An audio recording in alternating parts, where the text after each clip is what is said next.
Hello, I'm Ollie and this is Criminolly, where I talk about crime, pulp, horror, that kind of thing. Today I want to talk about disturbing books and give you a bit of an update on my disturbing books project.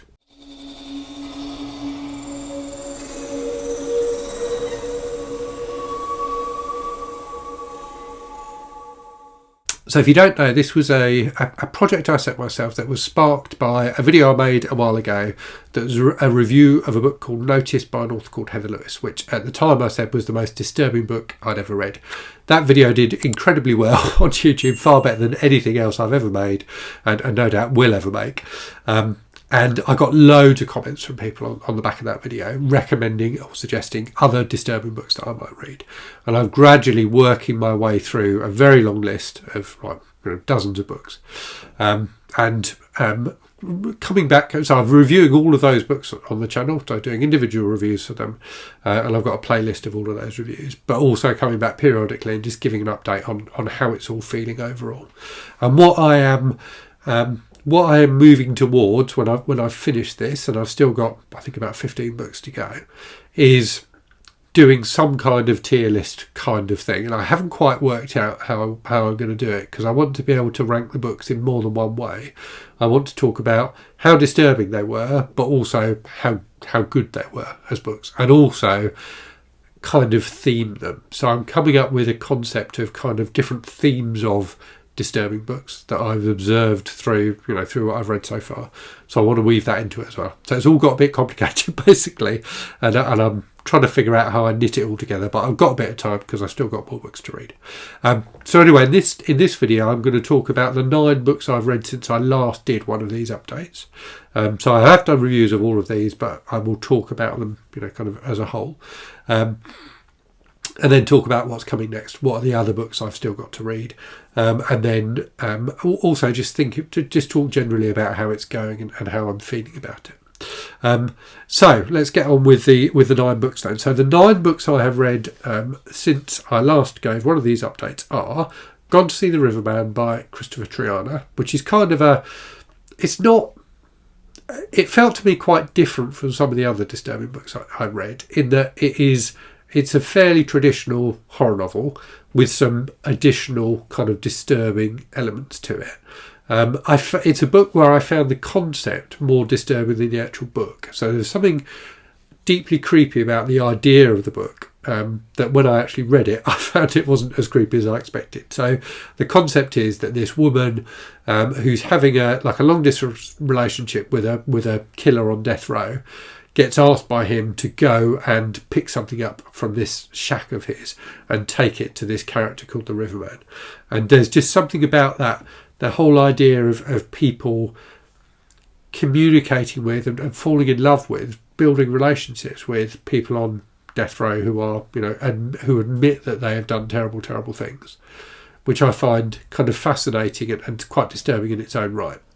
But the actual book ended up being more of a kind of traditional horror thriller kind of thing. So it was pretty good. I quite enjoyed it, but I definitely didn't consider it to be massively disturbing.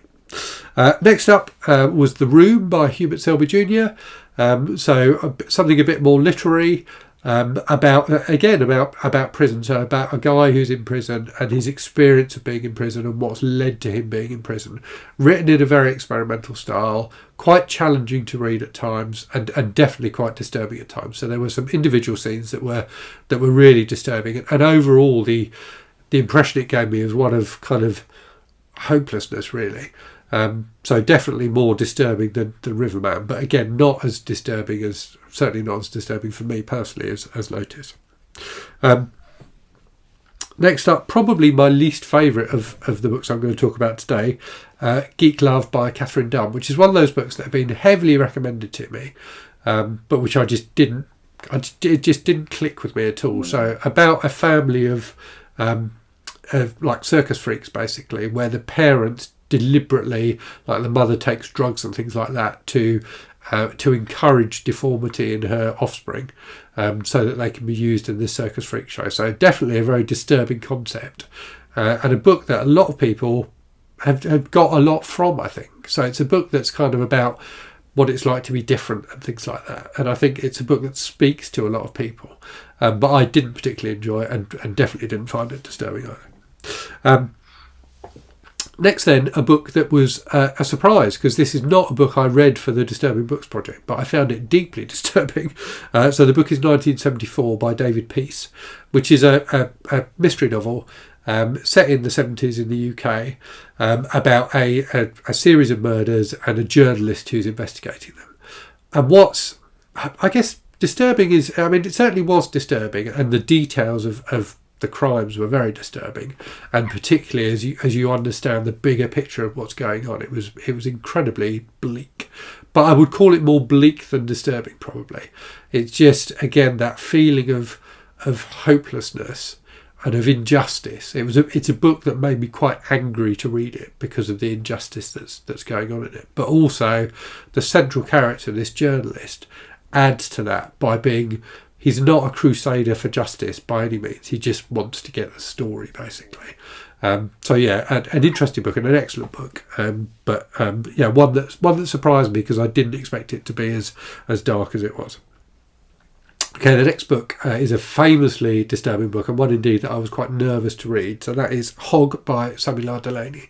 So Delany is well known as a science fiction writer, and well respected as a science fiction writer, but has also written a few transgressive books, of which this is one. So the video I made about this book was probably the most difficult video I've ever made for the channel. It's a very difficult book to talk about because it's got some very extreme and disturbing content in it, particularly around like underage sex and things like that, as well as all kinds of other kinds of sex. So yeah, a very, very dark book. The plot basically is about this gang of guys who travel around raping and murdering and take this young boy under their wing. So yeah, just repellent from the first page, basically, and a very difficult book to read, but also quite a powerful book in some ways, and a book that has definitely lingered with me and come to mind again since I last read it, in a way that none of the other books I'm talking about here have. Okay, next up, a short story collection, Haunted by Chuck Palahniuk, which is a book about a group of writers who are like on a retreat and get trapped in this hotel, this abandoned hotel, and there's no food or anything like that. And the structure of the book is that you get sections that are about what's happening to them, and then you get individual short stories by each of them. So the problem with this book is the first story in this book is one of the most disgusting and disturbing things I've ever read. Still, just thinking about it makes me feel ill. And the rest of the book cannot live up to the promise of that first story, and it gets quite boring at times, in my opinion, the rest of the book. But that first story, and if you've read the book, you will know what I mean, is mind-blowingly horrible. And it makes Haunted worthy of being on this list, definitely. But yeah, the rest of the book I didn't particularly enjoy. Next up then, a book by a very well-respected author, Cormac McCarthy. So the book is Child of God, which is a book about a guy in, I think it's West Virginia, that kind of rural area of the States, living on the outskirts of town, living on the fringes of society, who basically, with nothing to guide him, completely loses his moral compass and commits some horrific acts. So interestingly told, lots of kind of just free-flowing dialogue and things like that in the book, as is McCarthy's style. But it just didn't quite click with me. There was a lot that I was impressed by with it, but it didn't really click, and it didn't massively disturb me either, if I'm honest.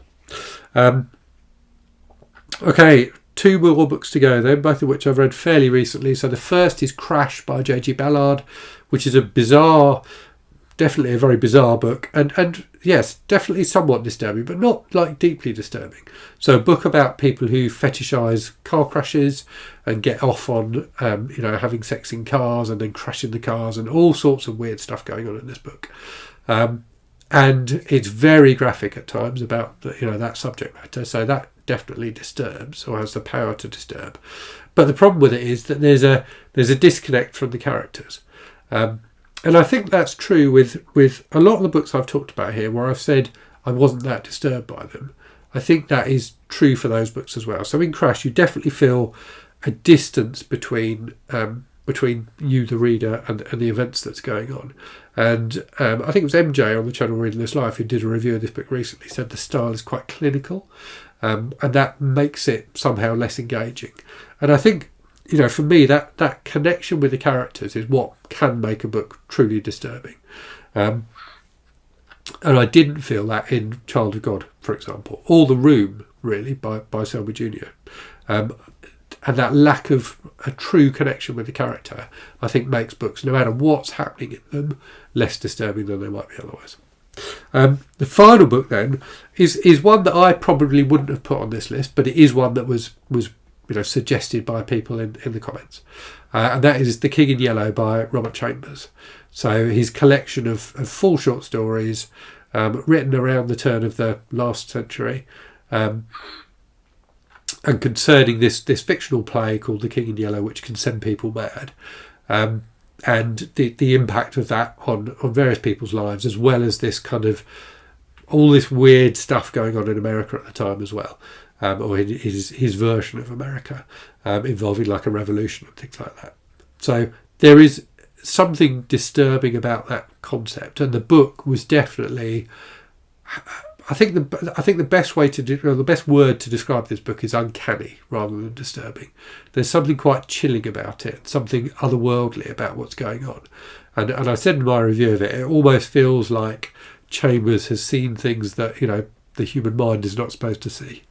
But I wouldn't call it disturbing in the way I mean disturbing. And when I talk about something being disturbing, I mean it has an emotional impact on me, as well as frightening me or making me feel disgusted or whatever.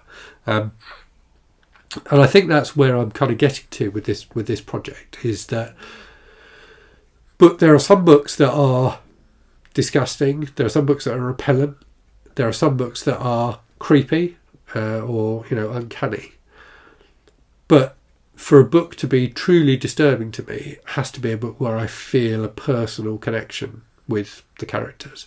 And if a writer can achieve that, then it doesn't take so much to disturb me.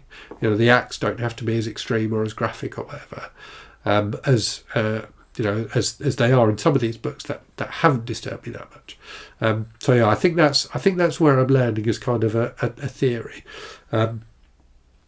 And maybe it's quite an obvious one, but for me, it's definitely that connection with the character. And the other thing I'm coming to feel is that it's the psychology of the characters that tends to be what I find disturbing, and particularly books where characters are almost deliberately putting themselves into extreme situations where they could come to harm.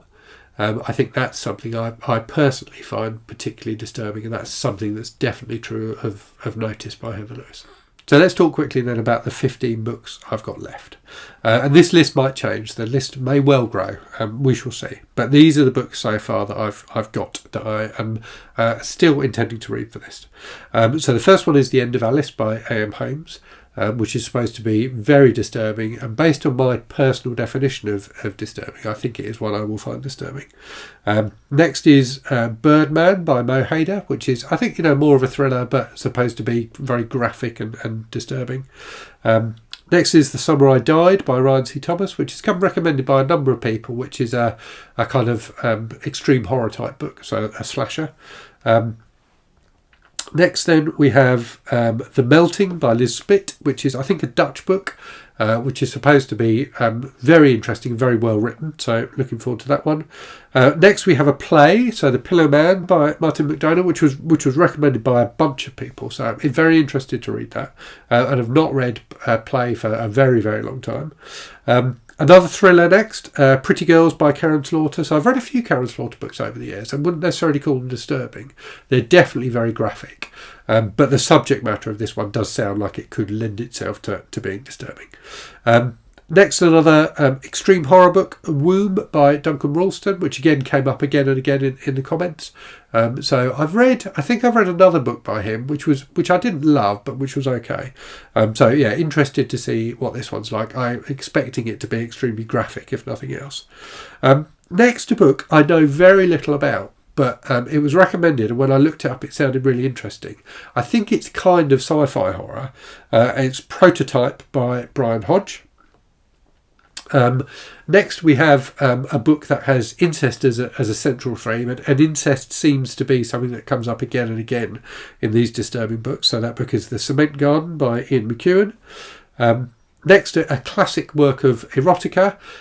So I'm not sure how disturbing it will be, but I think it fits into or fits alongside some of the other books I've read for this, like Story of the Eye by Georges Bataille, and indeed 120 Days of Sodom. So that's The Story of O by Pauline Réage. Next, a book I've had for ages and never got around to reading, but everybody says it's fantastic and indeed very disturbing. That's My Dark Vanessa by Kate Elizabeth Russell. Some more extreme horror next, by an author who I have read before and didn't enjoy that experience at all. So the author is John Athan, and the book is The Groomer. 3 more to go then. So next, The Kindly Ones by Jonathan Littell, which loads of people have recommended. So supposed to be a very challenging and well-written work, but also incredibly bleak and disturbing. Next, a book, again, I know nothing about this book, but it was recommended, and I looked it up, and it looked like it kind of fit. So we'll see what it's like, and that is Fluids by Mary Lights. And finally, a book with a name I'm going to struggle to pronounce. So the author is B.R. Yeager, and the title is Amygdala Tropolis. So again, I know very little about that one, but it was recommended and sounded interesting. So I hope you found that interesting. Let me know if you've read any of the books I talked about. Let me know if you've got more recommendations I should add to my list. I do want to end this project at some point. It feels like it's a bit of a never-ending one, but I am finding the journey really, really, really interesting. So we'll see where I get to with it. But yeah, as always, thanks very much for watching. Hope you're safe and well out there. Hope you're reading good stuff, and I'll speak to you again very soon. Cheerio.